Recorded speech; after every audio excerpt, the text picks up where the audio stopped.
কেরালার এক মাস আগেও যিনি মুখ্যমন্ত্রী ছিলেন,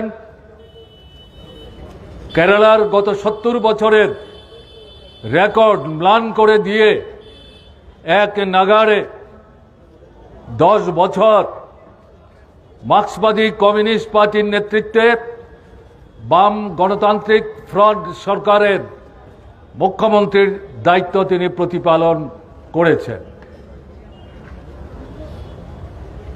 তিনি শুধু কেরালার মুখ্যমন্ত্রী না, ভারতের কমিউনিস্ট পার্টি মার্ক্সবাদের সর্বভারতীয় নেতৃত্ব, পলিট ব্যুরো তার অন্যতম বর্ষীয়ান বর্তমান সদস্য। কেরালারও বর্তমান সময়ে কেরালার বাম গণতান্ত্রিক যে আন্দোলন সংগ্রাম, তার তিনি প্রথম সারির বিশেষ নেতৃত্ব। তার বাড়িতে গতকাল প্রভাতে এনফোর্সমেন্ট ডাইরেক্টরেট, যাকে সংক্ষেপে আমরা ইডি বলি, এটা কেন্দ্রীয় সরকারের নিয়ন্ত্রিত একটি সংস্থা, সিবিআই এর মতোই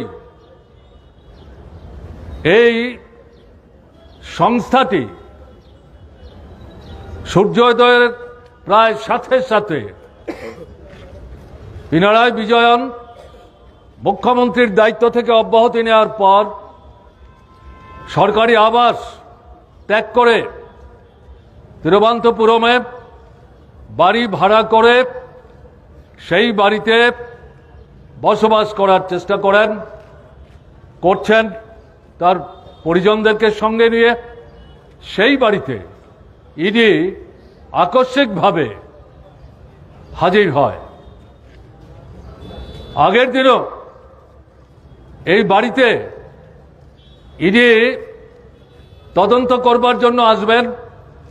কিসের তদন্ত, কেন তদন্ত, কি অভিযোগ, কারা তার বিরুদ্ধে অভিযোগ করেছেন ইত্যাদি প্রসঙ্গে কোনো বক্তব্য আগাম না জানিয়ে এই সূর্যোদয়ের প্রায় সাথে সাথে দেখা গেল ইডি বাড়িতে গিয়ে হাজির হয়েছেন।